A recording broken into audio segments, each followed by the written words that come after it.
Enquanto isso, acompanha essa história comigo. Meu nome é Sônia e hoje eu vou contar a minha história.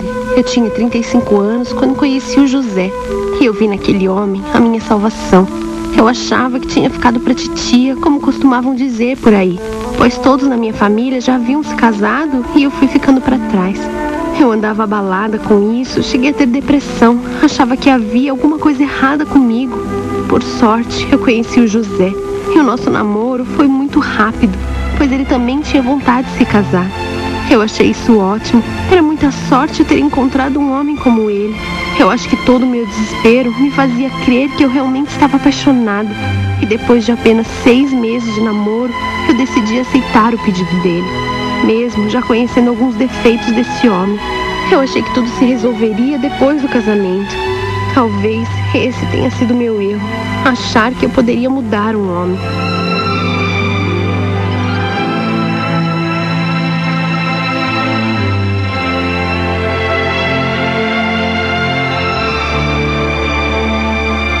Eu sentia que precisava correr contra o relógio biológico e por isso logo engravidei.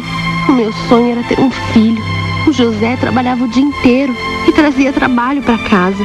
Eu comecei a me sentir muito sozinha na época, mesmo na presença dele, pois ele não era de conversar, se fechava no seu trabalho e assim ficava.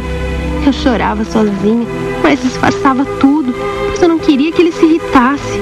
Eu pensava que talvez aquilo tudo que eu sentia era coisa de mulher grávida, essa sensibilidade toda. Eu não podia reclamar, porque ele não deixava faltar nada. E eu só cuidava da casa e ele estava prestes a realizar mais um sonho, de ser mãe. A nossa vida sexual era muito boa. Ele sempre gostou muito disso e eram nessas horas que ele se abria um pouco mais.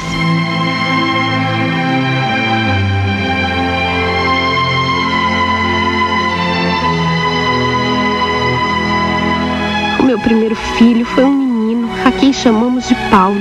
Ele não tinha nem 3 meses e eu logo já engravidei. Mas foi uma surpresa para mim, mas o José adorou. Ele queria ter uma família grande e eu me preocupava, pois eu não sabia se daria conta de cuidar de 2 crianças pequenas. Eu era inexperiente, mãe de primeira viagem, e se não fosse pela ajuda da minha irmã mais velha, eu não sei como eu faria para me virar. Eu ficava sozinha o dia todo e tinha que cuidar da casa, do bebê. Às vezes eu achava essa vida de casada um tédio, mas eu ia levando. A minha irmã sempre me fazia perguntas sobre o meu casamento. Queria saber se eu estava bem, pois o José era um homem muito seco, fechado. E acho que de alguma forma ela sentia que isso me afetava. Eu não sei porquê. Eu sabia que poderia me abrir com ela, mas eu não conseguia fazer isso. Eu preferia fingir que estava tudo bem, que estava muito feliz. Era mais fácil para mim.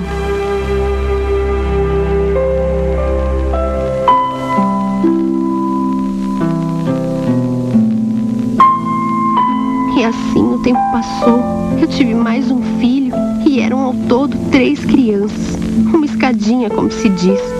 Eles tinham um pouco mais de 1 ano de diferença. E a minha vida era cuidar daquela casa imensa e dos meus filhos. Eu acho que eu fui esquecendo de mim mesma. Sempre me coloquei em segundo plano. Eu digo isso porque o meu casamento foi aos poucos se revelando uma decepção. O meu marido era um homem omisso, que mal parava em casa. E quando estava na nossa companhia, não tinha paciência para nada, principalmente com as crianças. Ele não suportava barulho. Na hora de ver o telejornal era aquela coisa. Ele gritava, dizia que nossa casa era um inferno, que eu não sabia educar aquelas crianças, jogando toda a responsabilidade nas minhas costas. A gente não tinha nenhum diálogo, ele não tinha nenhuma demonstração de carinho com os filhos. Eu sentia que as crianças tinham medo dele. Isso me cortava o coração. Eu fazia de tudo para compensar essa agressividade dele.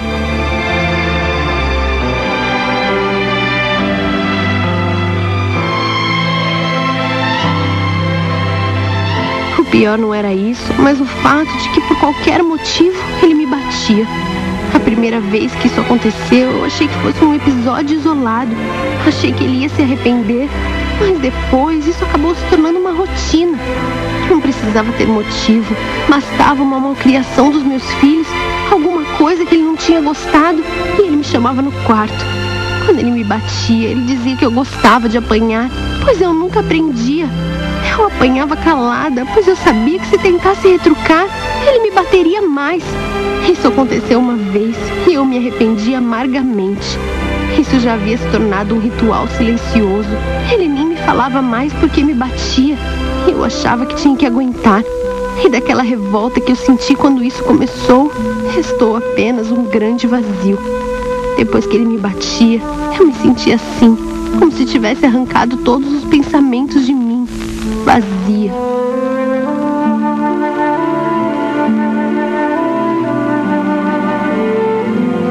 É claro que quem visse de fora jamais desconfiaria de nada. Eu me esforçava ao máximo para demonstrar que tinha uma família perfeita. Esse era o meu mecanismo de compensação.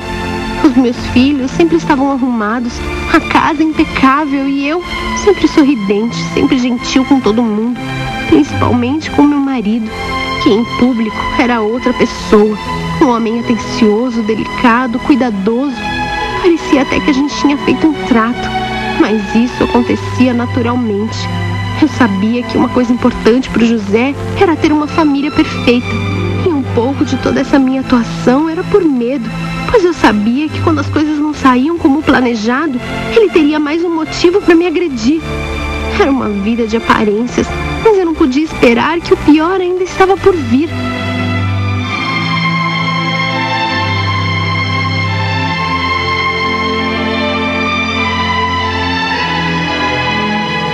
O meu filho mais velho, o Paulo, começou a ir mal na escola.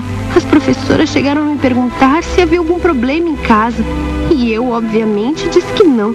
Eu fazia a tarefa com ele, explicava a lição, tentava resolver a situação sozinha, pois eu não queria que o meu marido descobrisse.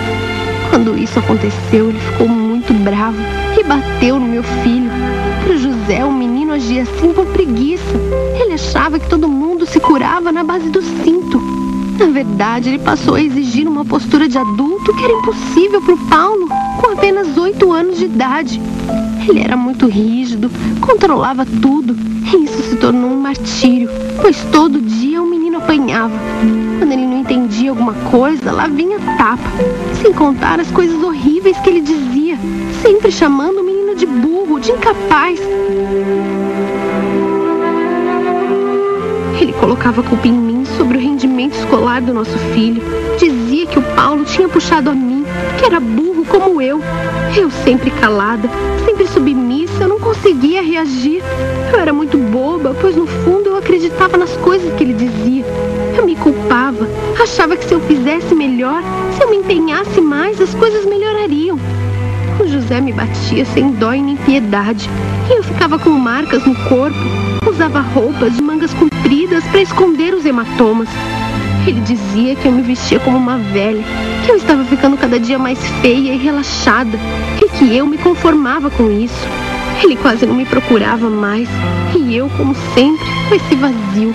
Eu não sabia mais dizer se eu gostava dele. Eu acreditava no casamento, isso sim era uma coisa importante para mim.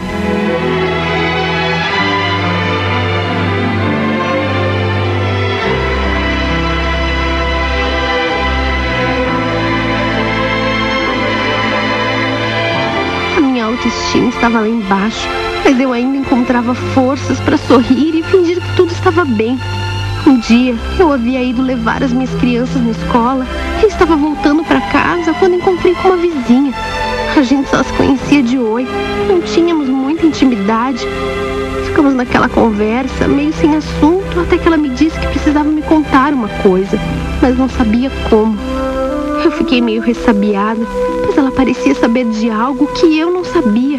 Ela pediu para que eu não a levasse a mal, pois ficar cuidando da vida dos outros não era do feitio dela. Mas ela precisava me alertar, pois as pessoas já estavam comentando e ela mesma havia visto com seus próprios olhos. Ela me contou que o meu marido andava com outra mulher, desfilando pelo bairro para todo mundo ver. Aquilo foi um choque. Eu não sabia onde enfiar a minha cara. Eu não sabia se ria ou se chorava, se agradecia pela informação. Eu apenas ouvi o que ela disse e me despedi.